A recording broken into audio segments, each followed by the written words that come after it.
Here with head coach Mike Anderson. Coach, if you could just recap the series over NDSU, and then followed by a few questions, and then we'll look ahead into the St. Thomas series. Yeah, what a well-fought series on both sides. A lot of respect for North Dakota State, and we felt like we played 3 strong games, and got dumped in that first one. That was hard. We had a lead and lost it late.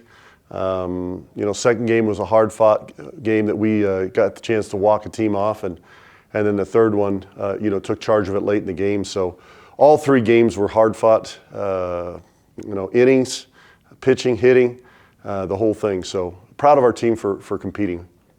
Coach, the Bears put up 18 hits Saturday, followed with 14 on Sunday. What clicked offensively as the series went on, and what makes this lineup so dangerous sometimes? We've had our stretches where we kind of get going. I think our team's starting to understand how to put hitting and offense together.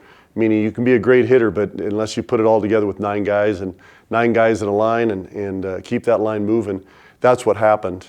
We put some things together offensively. I think our kids are starting to understand how to drive runs in, how to set up innings. Those things happened on Saturday, Sunday. They happened on Friday too. We played well all weekend, just didn't get that win on Friday, but I liked what the offense did all weekend long. And flipping the script here to the pitching side, Wagner, Loughton, Story gave you strong starts throughout the weekend. How would you assess their starting pitching across the series? Well, thankfully this year in the last 3 or 4 weeks, we've gotten some good starting pitching. Our issue has been that middle, that bridge, and finishing games and doing some things. So, but it all starts. If you get quality starts, then you can live with what happens in the past or in the back end of games. But really pleased with Wagner. Second outing in a row that Loughton's done a really good job. And Jake Story's been doing this for 4 years for us. He's a veteran at it, and not only a leader, but somebody who can pitch on that back end on a Sunday for us. That's big. A few other key contributors this weekend: Jake Bullard, Brandon Sanchez, Jaden Stone, all had huge weekends. What can you say about their impact on the series and their impact on the season? Jake has been, I think he's one of the best first basemen in our conference. He does a great job defensively. He's had some ups and downs offensively. But to have such a competitive bat on Saturday, to get a walk-off win, the team loved it. To have our leader do that, just to see the joy on the kids' faces that they got a win, and Bullard was a big part of that. Brandon Sanchez, on Sunday getting a big home run for us late in the game, to add what we call jug runs, added runs late in the game. That was huge. And then you had Jaden Stone, who all weekend long was just fantastic for us.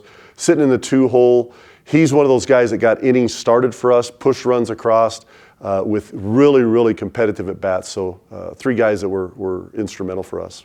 Awesome. And looking ahead, Coach, the Bears head to St. Thomas for a 4-game series to make up one that was canceled here in Greeley. What are some key areas of focus heading into this weekend to keep the momentum rolling? Again, same thing, starting pitching. If we get good starting pitching, we're going to compete in every single game.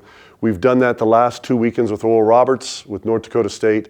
If we get quality starting pitching, good things can happen for us. Hoping with weather this weekend, it looks like everybody's going to be battling in the Midwest, so hopefully we get those games in. But and then from the other part, the offense, we'd like to see that consistency, not some ups and downs. Obviously, we faced a really good team in Oral Roberts that had strong pitching, but we need to score some runs, and creating that consistency this weekend would be really important. Awesome. Thanks, Coach.